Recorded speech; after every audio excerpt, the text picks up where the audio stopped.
It's time for America Outdoors Radio, the show that covers the outdoor scene across the U.S. of A. and the entire continent. Fishing, hunting, conservation, outdoor recreation, and great destinations, we cover it all every week. It's your country, your outdoors. Let's explore it together with your host, John Kruse.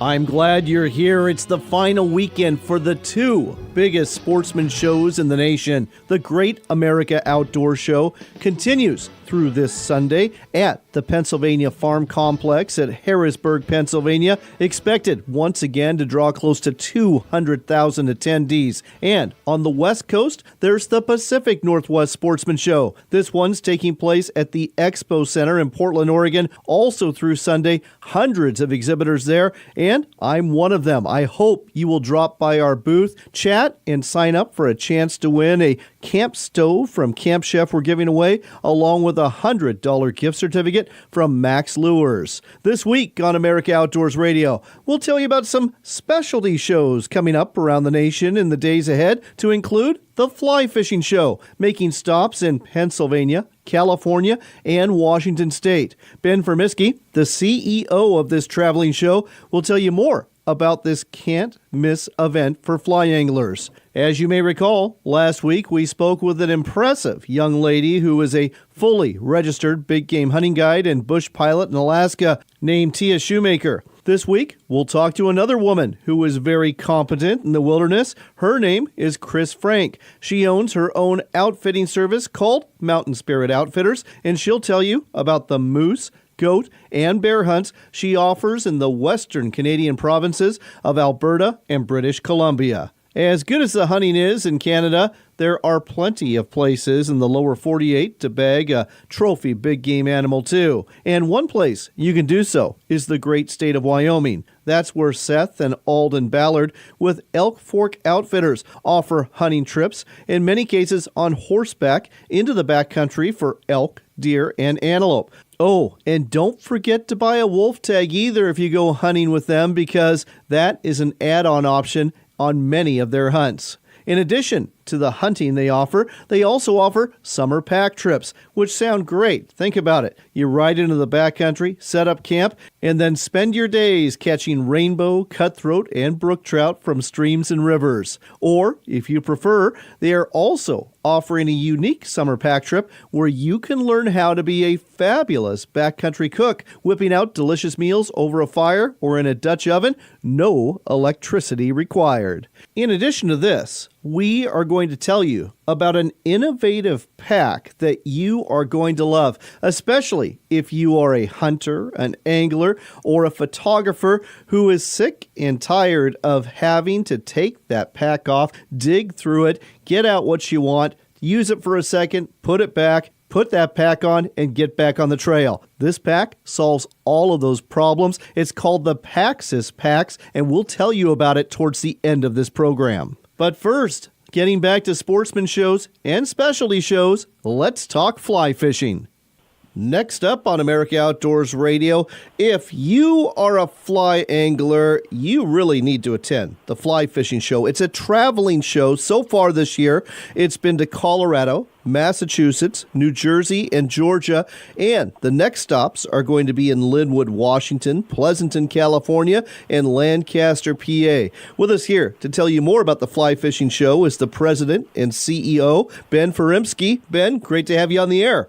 Thanks a lot. So, Ben, why don't you tell our listeners a little bit about the Fly Fishing Show? When they walk into one of these exhibit halls or convention centers, what are they going to find there? Well, the Fly Fishing Show is the world's largest consumer fly fishing show. So we're open to the public, but when you walk in, you're going to see a variety of booths like most conventions. And within that show, it's 100% fly fishing, catch and release themed. So if you're a fly fisherman or even just any fisherman, you're going to find a variety of fishing displays, from trinkets to travel and everything in between. So you get to see the latest product that's out, get to talk to the experts, get to meet authors.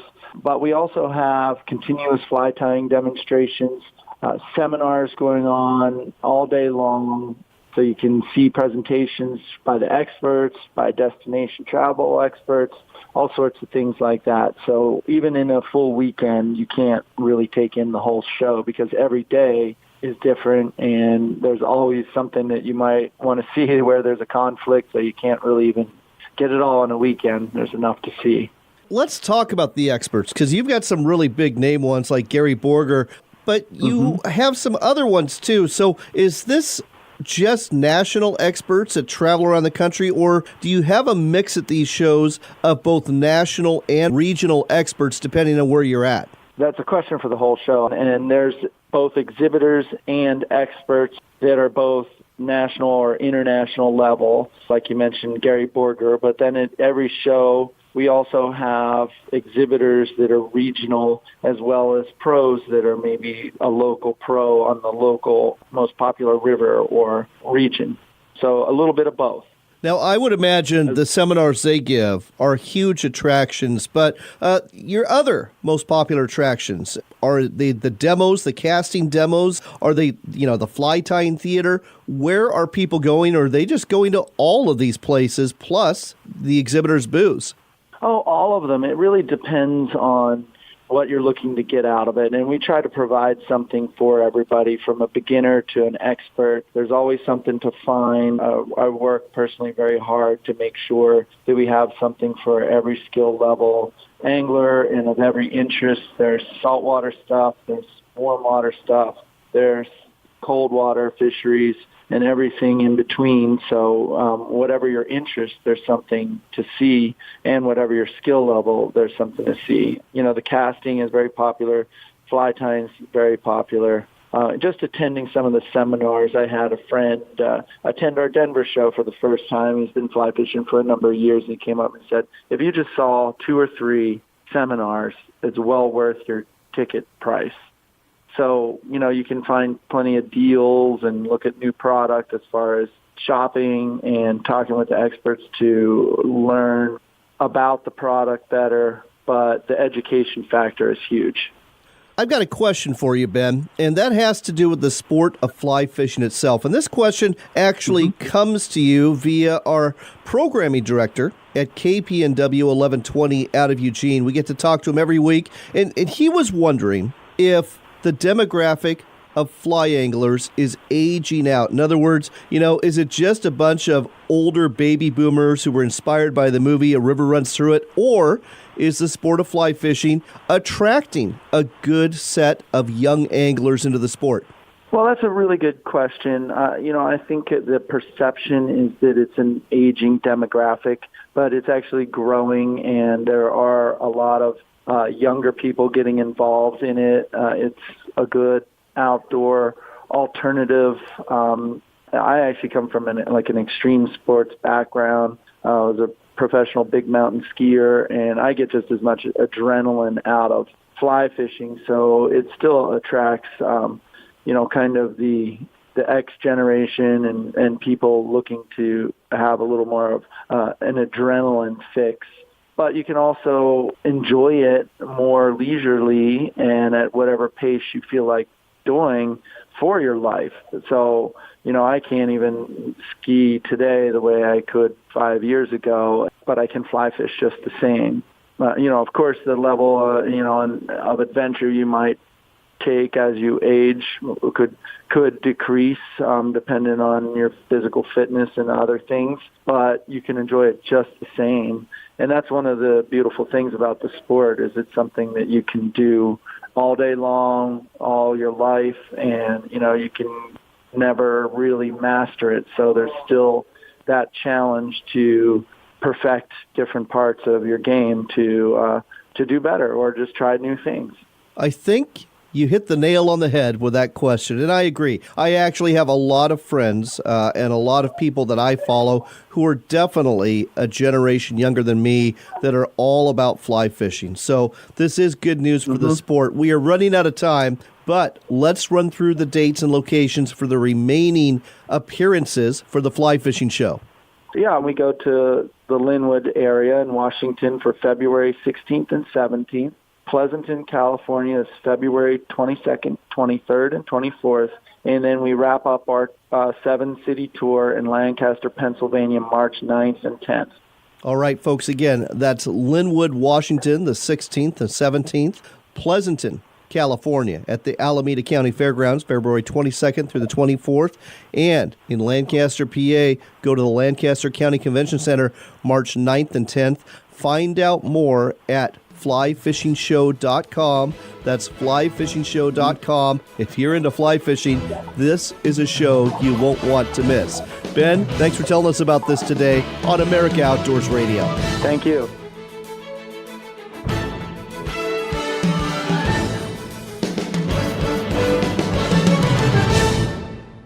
We've been telling you about Sportsman's Cove Lodge in Southeast Alaska for a while now, and there's a reason. They are the only Alaska lodge we talk about in this show. It's because they're truly Alaska's best lodge. The adventure starts with a float plane ride from Ketchikan, after which you'll get the chance to experience some of the best hospitality, food, and wonderful people you'll ever meet. Wildlife is abundant, from bears and deer to eagles and whales, and let's not forget the reason you're here, the fishing. Halibut, salmon, lingcod, rockfish, true cod, and more. It's all waiting for you in abundance at Sportsman's Cove Lodge. Book your trip today at alaskasbestlodge.com. That's alaskasbestlodge.com for Sportsman's Cove Lodge. Backcountry Hunters and Anglers seeks to ensure North America's outdoor heritage of hunting and fishing through education and work on behalf of public lands and waters. Lend your voice to the fight today by visiting backcountryhunters.org or follow us on Facebook, Instagram, and Twitter. NorthwestFishingReports.com is the Northwest's largest fishing reports website, featuring well over 50,000 fishing reports, videos, articles, and more. All 100% free. Catch more fish with Northwest Fishing Reports. Log on today.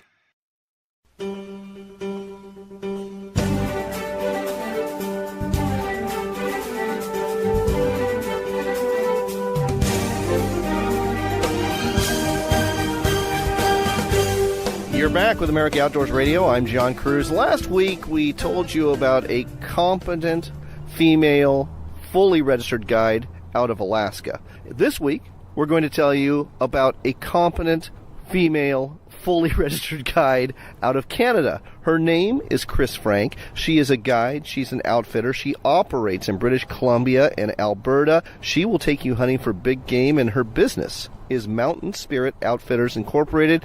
Chris, welcome to the show. Thank you. Let's start off with exactly what you offer, a brief overview of what you're hunting in Western Canada. I offer small personalized hunting trips for moose, mountain goat, grizzly bear when they open again, black bear, whitetail mule deer in Alberta, the others in BC. All right, and let's talk about you a little bit. I understand you've been doing this over 30 years, so you clearly, looking at you, this is radio, folks, you started very young. How did you get into this business? I wrangled in Jasper National Park for Gordon Dorothy Dixon in 85, I think it was, and really enjoyed the summer and moved on and worked in the Wilmore then for Pete McMahon as a cook and a wrangler. And then in 2001, I bought my allocations in Alberta around Hinton area. And then in 2007, my guide territory in BC. So I've got to ask, because there's just so few female guides and outfitters in the business, how were you received when you first started? Was it hard to get clients? Was it hard to break through stereotypes of what expectations were of women in this industry? It was really difficult, and there was times when I had clients that said, "Don't ever tell my wife that I had a female guide." That's funny, but I'm guessing you have a lot of return clientele, because I know that, we're broadcasting here at the Washington Sportsman Show. You've been coming here for years, and that's because, I assume, you have clients that keep coming back to see you and book trips. Yes, and I've always said that the ones that come are in touch with their feminine side because they have mostly daughters. You're probably right about that. Something I'm curious about, being a female outfitter, a female guide, and this is a question I asked last week as well, do you get many female clients because of that? No, I don't. I don't think that women like to hunt with other women or be guided by other women. I think you're right, because last week's guest said exactly the same thing, that she also had almost zero female clients. So you're probably right in your assumption there. However, for any of you women listening out there, if you want to prove us wrong, you'll certainly have some information on how to book a trip in just a couple of minutes. Let's get back to what you offer in terms of your hunts. What are your most popular hunts that you offer? Probably moose, mountain goat being the next. When it comes to moose, are we talking Alberta or BC? British Columbia. And what does a moose hunt look like? I mean, are you riding on horses? Are you at a lodge or a camp and going out on, ATVs? Are you in a boat? What kind of hunt is this? I have 3 different locations. My main camp where I do my moose hunts, more ATV and stand hunting and vehicle. And then I've also got a river hunt and a boat hunt, boat access only, and then ATV to hunt the clear cuts. Most of them are all stand hunting too and calling. They're all during the rut. Silly question here.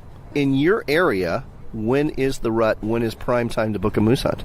The rut starts about September 20th and runs to probably mid-October, but I've been successful in calling them in November as well, early November. And how many moose hunts a year do you offer? Like you said, you offer small personalized hunts, so I'm guessing you don't offer a lot of them. Probably about 5 to 7. Okay, that's not a lot of them. So when you said small and personalized, what do you mean like that? I mean, I'm assuming we are not talking about a huge hunting camp here where there's like all sorts of different clients. Is it just one client or their group at a time? No more than 4 people in camp at one time. That's nice. That is small and that is personalized. Is it a 1-to-1 ratio for guide to client or a 1-to-2? For moose, most people do 2-on-1 and the goat 1-on-1. I could see the goat 1-on-1, and that's a hunt I'm guessing you got to be in really good shape for. It's a positive. It's I had a client last year though that he was not in shape, and it's you get cold when you go uphill. That's a bad sign. That's a really bad sign. I'm guessing that hunt was maybe cut short. It was. Yeah, I mean, there's a phrase, folks. It's called being in sheep shape. I think it applies for being in goat shape, too, doesn't it? Yes, it does. But, goats, they don't get the recognition they should because they're a lot tougher to hunt than sheep. Really? Tell me more about that. Well, the steeper country. I guess, now that you mention it, you probably have a point there. So, okay. And what does that hunt look like? Is it a little bit different than the hunts we just described for moose? I'm guessing it's a lot different. You mean the goat? Absolutely. I don't have any cut trails. It's bushwhacking, and then that's always a lot of fun, crawling over deadfall and the Devil's Club and the Tanglefoot. And you make this sound so fun, Chris.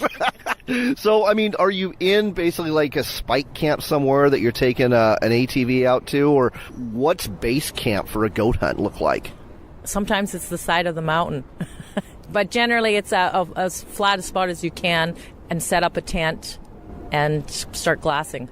Right. So, folks, this isn't gourmet meals we're talking about for a goat hunt. This is for a serious hunter who's after an animal of a lifetime. Oh, yes, yeah. And my goats I haven't taken very few under 9.5 inches. So that's, and I've got mostly 10 inches with big bases, like 5 inches plus. So it's great goats. How many days do you have for moose hunts and goat hunts? In other words, if I'm a client booking a trip, how many days am I going to spend in camp with you or on a hunt with you? 7 to 10, and they're full days. And then I have a goat-moose combo, and that's 14 days. Really? How many of those do you have? I have maybe 1 or 2 a year.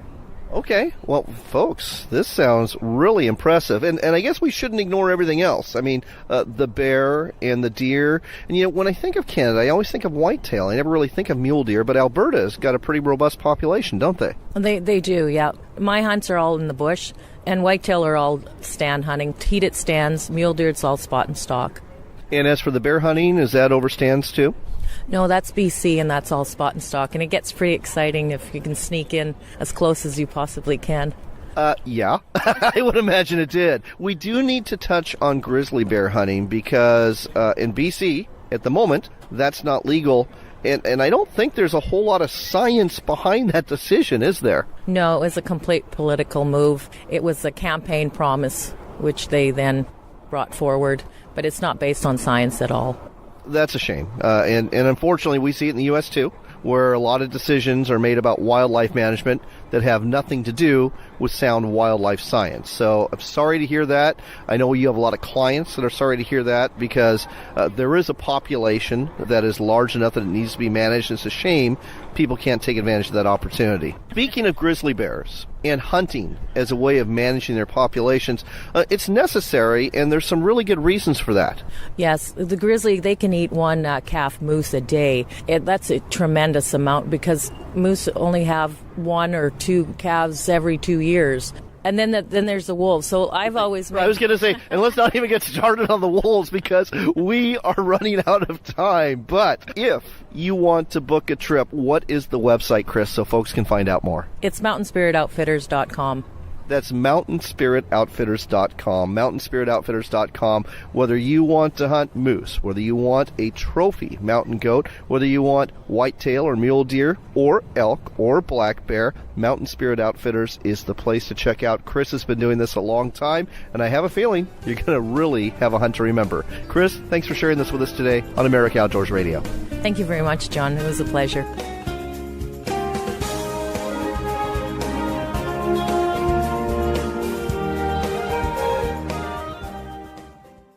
Backcountry Hunters and Anglers seeks to ensure North America's outdoor heritage of hunting and fishing through education and work on behalf of wild public lands and waters. Lend your voice to the fight by visiting www.backcountryhunters.org and join the 25,000 men and women who have pledged to defend wildlife and public access. You can also demonstrate your support by signing up for the 2019 North American Rendezvous in Boise, Idaho, May 1st to the 5th. Are you looking to reel in the marketing opportunity of a lifetime? Then set the hook because we've got it right here for you. America Outdoors Radio has sponsorships available, and we offer affordable platforms to reach thousands of listeners interested in fishing, hunting, and the outdoors. Find out more by contacting John Kruse through his website at AmericaOutdoorsRadio.com. That's AmericaOutdoorsRadio.com. Hurry, though. If you wait too long, the big opportunity might just get away. AmericaOutdoorsRadio.com.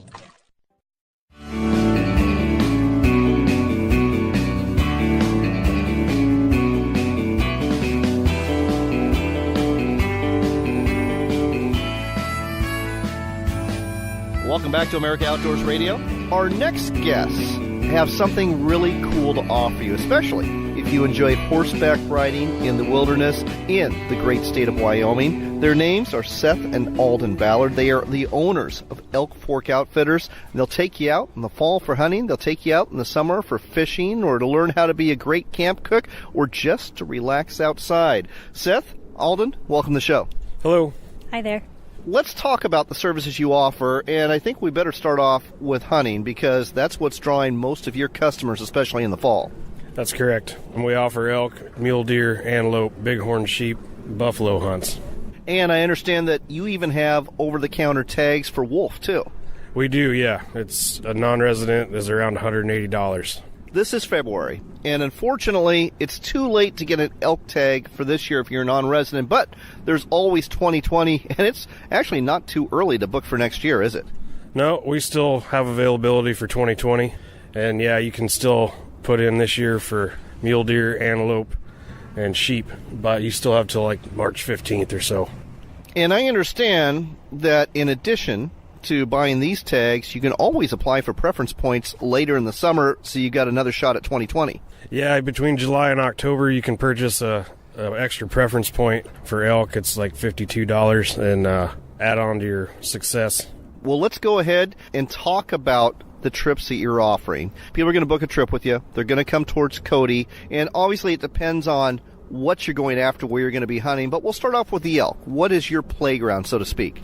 So we have a backcountry wall tent camp. It's in the Washakie Wilderness. It's about a 10-mile horseback ride into the camp. It's a day to pack in, 5 full days of hunting, and a day to pack out. So a 7-day hunt. So plenty of time to get your elk. What's your success rate? I'd say 75% is fair to say. And 75% is a very fair success rate indeed. Is this area known for trophy bulls, or, are we talking raghorns or mainly six-pointers here? We're always trying to harvest mature 6-point bulls. They'd say, 300 to 340-inch elk are kind of our average bulls in there. Well, that sounds like a great opportunity to me, but I don't want to sell short some of the other opportunities you have. Mule deer, antelope, how popular are those hunts, and what do those hunts look like in terms of a pack trip? So our mule deer hunts are 5 days, and we do those out of a lodge, and then we truck and trailer and day hunt with horses. Our season's a little later, so we're generally hunting mule deer in migration. So if the weather's right, you're going to see a lot of deer every day. It's pretty fun. And as for the antelope? Our antelope hunts are 3 days out of the lodge, and it's also a really good hunt, but it is a little harder to get those tags. You need probably at least 5 preference points. Well, that's good to know. In addition to antelope and deer and elk, there's a couple of other opportunities they're a little different. Now, I understand that you can actually, as a non-resident, buy an over-the-counter wolf tag.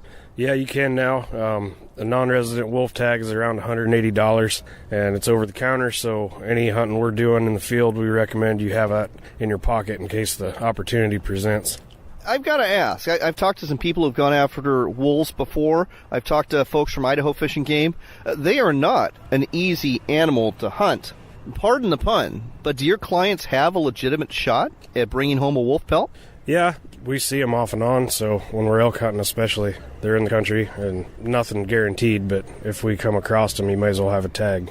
Absolutely. Speaking of nothing guaranteed, I understand there's a brand new buffalo hunt in your area. Only one tag available, but for the lucky person who draws it, are you going to take them bison hunting? We absolutely will. We actually see buffalo quite often riding into our elk camp, and it'd be a pretty dang good hunt. It would be an experience of a lifetime. So lots of opportunity for big game here. Here's the next question, though. Do you have any openings for this fall? We do right now. It's hard to say. We've got to wait till the draws come out, how many people are going to book. You know, a lot of people putting in for tags, so I'd say right now if you want to reserve a spot, give us a call. So here's the next question. It's a chicken and egg question. Do you put in for the tag first and then call, or do you call first and put in for the tag and hope you get the tag? Put in for the tag and then get the tag and then call us. We are talking to the owners of Elk Fork Outfitters out of Cody, Wyoming, Seth and Alden Ballard. We just talked to Seth about the hunting. Alden, we're going to talk to you about some of the summer pack trips that you offer. Summer pack trips are a great way to get in the backcountry and either relax or go fishing, hiking. We take you out day riding if you want to do that, and they're super fun. We recommend a 4-day trip at a minimum, just so you have plenty of time to get settled into camp and really experience all that it has to offer. We've had a lot of people who book 4-day trips and say, oh man, I had thought about booking a 3-day trip. I'm so glad I booked 4 days, because that way you get to have 2 whole days in camp rather than riding in on your first day, 1 day in camp, and riding back out on a 3-day trip. So 4-day minimum is what we recommend, and we go longer than that. Just depends on what you want to do. Those are customizable. I mean, if relaxing is the name of the game, and when it comes to summer and pack trips, relaxing is the name of my game, I would wholeheartedly agree with at least 4 days. A question that always comes up, I know the answer, but some of our listeners don't. Is riding experience required? It is not. We have great horses and mules that are very gentle. They have a lot of riders that have never been on a horse before, and we'll teach you the basics so that you feel comfortable and safe to get down the trail, and they'll take care of you. Well, let's talk about some of the trips. You mentioned fishing, and, you know, this being a fishing and hunting show, that's going to appeal to a lot of our listeners. What are you targeting and where? Are we talking trout in lakes or trout in rivers? We'll hand this one back to you, Seth. It's all stream fishing. We don't have any high country lakes around us, and it's rainbow and cutthroat and brook trout. I love brookies. I know there's fish biologists listening today who don't love brook trout in the West because they're not native, but they're a spunky fish. They're colorful. They're fun to catch. How big are these trout in the streams and rivers you're fishing? Last summer, you know, we were catching 20-inch rainbows, 18 to 20-inch rainbows. Cuts are, 12, 14 inches. There's plenty of fish. They may not be the biggest ones every day, but you're going to catch them all day. I will take 12 to 14-inch cutthroat all day, all week long. You give me a 20-inch rainbow, you just made my entire pack trip. So that sounds like a ton of fun to me. I noticed you didn't mention the brookies. Are they really small? Yeah, the brookies are small, but they taste good.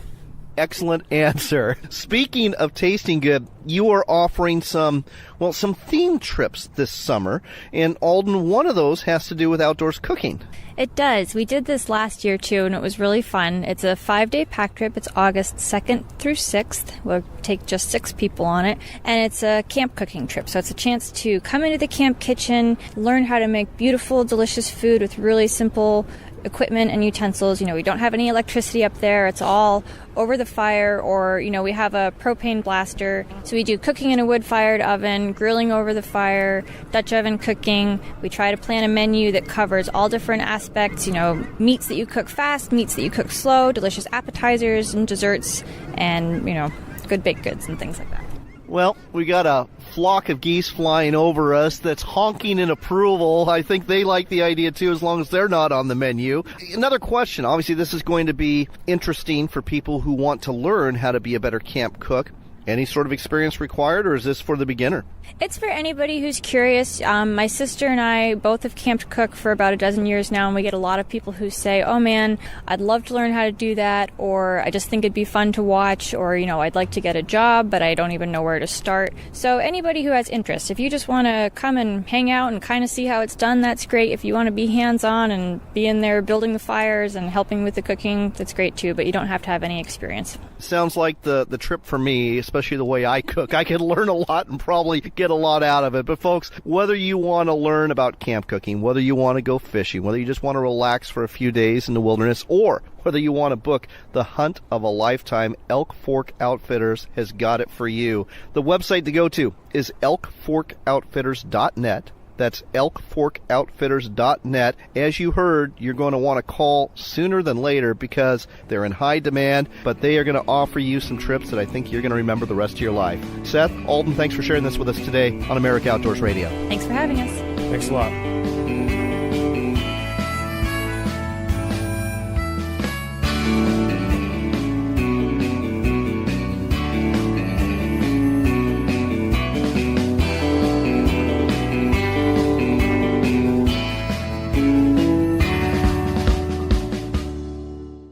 We've been telling you about Sportsman's Cove Lodge in Southeast Alaska for a while now, and there's a reason. They are the only Alaska lodge we talk about in this show. It's because they're truly Alaska's best lodge. The adventure starts with a float plane ride from Ketchikan, after which you'll get the chance to experience some of the best hospitality, food, and wonderful people you'll ever meet. Wildlife is abundant, from bears and deer to eagles and whales, and let's not forget the reason you're here, the fishing. Halibut, salmon, lingcod, rockfish, true cod, and more. It's all waiting for you in abundance at Sportsman's Cove Lodge. Book your trip today at alaskasbestlodge.com. That's alaskasbestlodge.com for Sportsman's Cove Lodge.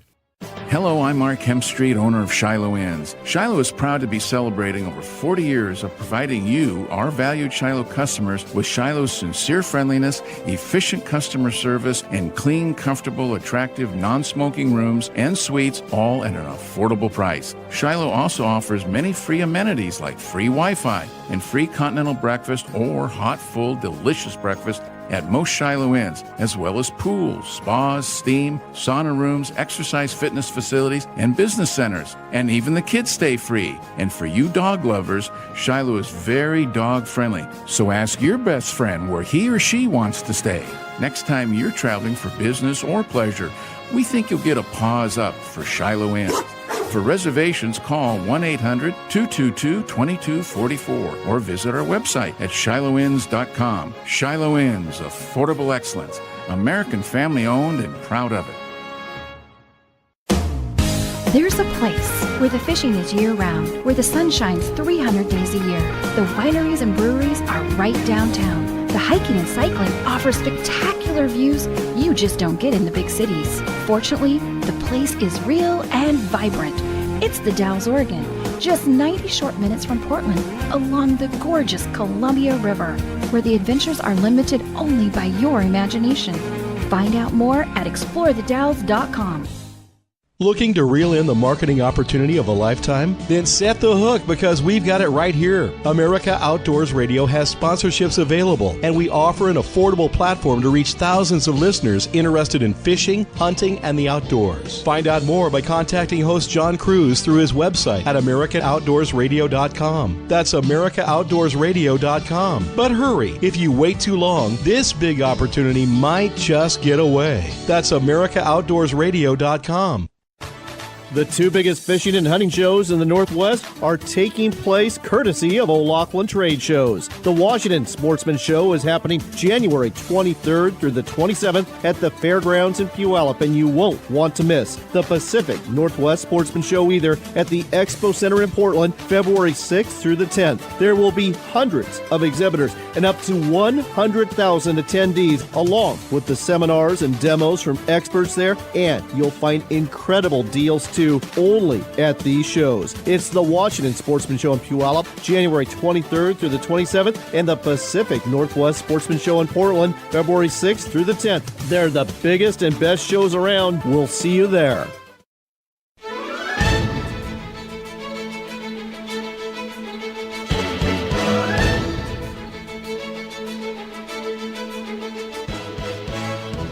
Welcome back to America Outdoors Radio. We've got some outdoors news for you. We'll start off in Minnesota, where the Brainerd JCs had their annual single-day ice fishing tournament at Gull Lake at the end of January. And I've got to tell you, organizers, they were worried that polar vortex barreling in was going to keep the crowds away from this event, which promises a prize payout worth $150,000. Never fear, though. We're talking ice anglers here. And according to the Star Tribune, some 10,000 men, women, and children braved the elements to take part in the noon to 3 p.m. ice fishing derby. The big winner, Gary Krieger, who hauled a 5.2-pound northern pike out of the ice. That medium-sized pike was his ticket to a brand new pickup truck. Daryl Smith was another happy angler. His walleye, weighing just under 3 pounds, gave him the keys to a brand new ATV. If you want to find out more about the Brainerd JC's ice fishing extravaganza and make plans to attend next year, go to icefishing.org. In other news, you've heard of deer and elk dying from harsh winter conditions or by being hit by cars and trucks.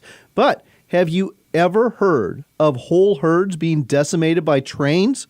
It happened January 25th near Soda Springs, Idaho. A train hit and killed 31 elk that were standing on the tracks in one fell swoop. Believe it or not, this is not unheard of. A similar incident happened a couple of years ago in Montana. I guess those elk just don't listen to those loud blowing horns from those freight trains. The one good piece of news from this story, 10 of the animals were salvageable and the meat distributed to local residents who will enjoy some rail-killed elk roasts in the days ahead. All right, let's get back to sportsman shows and a really cool product I found at one. We've got a product review for you next on America Outdoors Radio, and it involves a backpack and problems that you may have with your packs, whether you're a hiker or a hunter or a fisherman or a photographer. With us here to tell us about a pack that's going to solve some of your problems and make your outdoors experiences a lot easier and more efficient is Cathy Vierthaler. She is one of the co-owners of a pack company called Paxis. Cathy, welcome to the show. Hi, John. Glad to be with you. So, Cathy, I'm wearing one of these packs now, and number one, very comfortable. I love the straps. I love just the design of the pack itself. I mean, this is something I would enjoy wearing whether I'm hiking to an alpine lake or, fishing my way along a stream where I'm going to be hiking a couple miles, or maybe just going on a trip where I'm doing some outdoors photography or hiking to wherever I'm going, the top of a mountain. But you incorporate some really innovative features into this, the most important being the one I'm going to ask you about right now, something that swings out at the bottom of the pack. Yes, our pack has a feature where the bottom third of the pack swings around to the front on our patented hinge system. And folks, this is really something else, because let's face it, how many times have you been hiking up a trail, going up a switchback, and you get to that switchback and you look out over the valley, or you look out and there's this beautiful vista and you want to take a picture of, but you don't want to go to the hassle of taking your backpack off, leaning it up against a rock or a stump, digging it for the camera, taking the picture, putting it back, cinching the backpack up, so you just pass it up. Same thing with maybe you're going along an alpine lake or a stream. There's a place where you just want to make one or two quick casts, and you might have your rod in hand, but you want a certain fly, you want a certain lure, and it's the same thing. You'd have to take the pack off and go through that whole hassle, so you just pass it up. This, with the swing-out system, that takes care of everything, doesn't it? Yes, it does. It's the size of a small tackle box, so you can stock it with your leader, your flies, any little small tools that you might need as you're fishing. Oh, and you can certainly put a camera in there, too. Everything from a compact camera all the way up to a DSLR that a professional is going to use. Yes, the photographers love this because you can carry a couple of lenses and do the quick change out without digging through your pack. And folks, this is really slick, and I really like the pack. I'm actually wearing one of these packs as we're talking through this interview here. The straps are good, feels very durable, and as for that swing out, you simply reach next to your hip, you pull a lever, it swings right out, you unzip it, and what I like is the flap, it doesn't fold towards you where it's going to be a hassle and come back on you, it folds out. So again, if you have fishing tackle in there, if you have a camera, it's readily accessible, and when you're done doing what you need to do, you just zip it up, and you swing it right back, you lock it in with your hand, it locks right in, no problem, and you're back on the trail again. I mean, this is a really, really interesting invention. How did you come up with this idea?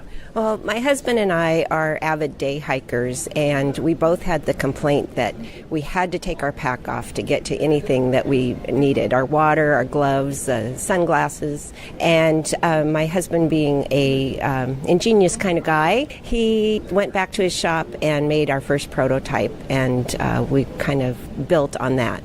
The swing-out system that you have on this pack, is this patented, or are people going to be copying this pretty soon from other companies? We're fully patented for the pack, and we also have a version for a wheelchair, and we're working on one for a boat seat. So those are all patented, and we're hoping to have those on the market in the next year to 18 months. If people want to buy one of these packs, I mean, this is new, where do they find them? I'm guessing you're not in a whole lot of retail stores yet. Yeah, we are really new, so it would be harder to find us in a retail store in your area, but we are online, PaxisPax.com. It's PaxisPax.com. We ship free to the U.S. and for whatever the shipping cost is to the rest of the world, though we are building our clientele worldwide.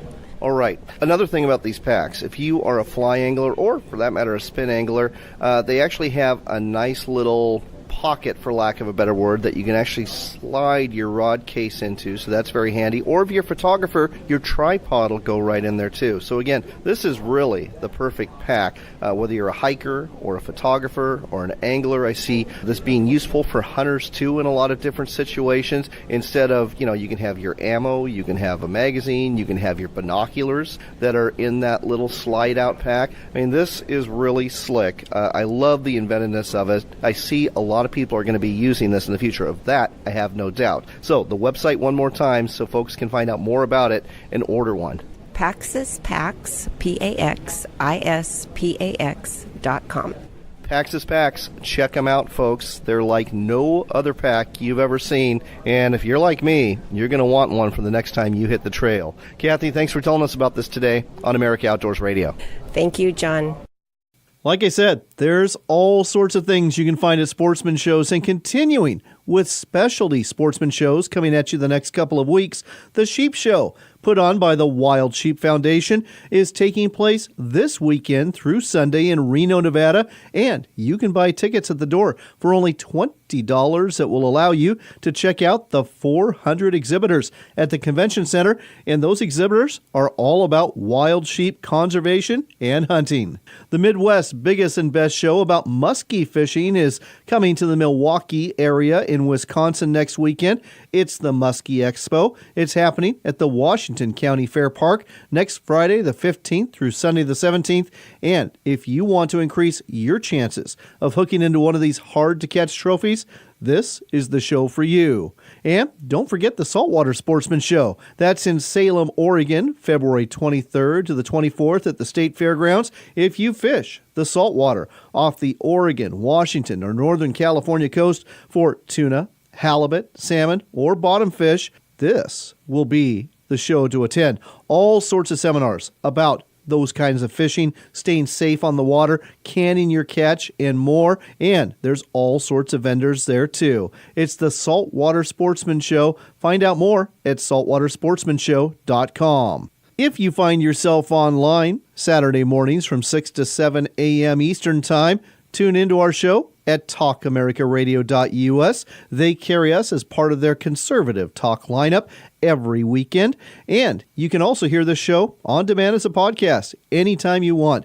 Just look for America Outdoors Radio on Stitcher, Podbean, or YouTube and subscribe to the channel of your choice. That's it for now, because I've got to get back to my booth at the Pacific Northwest Sportsman Show at the Expo Center in Portland. I'll be there through Sunday, along with a whole bunch of other exhibitors, dozens of big attractions, great retail deals, and more. I hope you'll drop by our booth to chat, and don't forget to sign up to win the $100 gift certificate we're giving away at the end of this event from Max Lures, and the bonus gift we're giving away too, a Striker backcountry stove from our friends at Camp Chef. I do hope that you are blessed in the days ahead. I also hope that as winter slowly starts to transition to spring, that you will get some time to get outside and maybe do some fishing, maybe do some hunting, or if nothing else, get to one of those sportsman shows going on. Remember, it's your country and your outdoors, so get out there and enjoy it.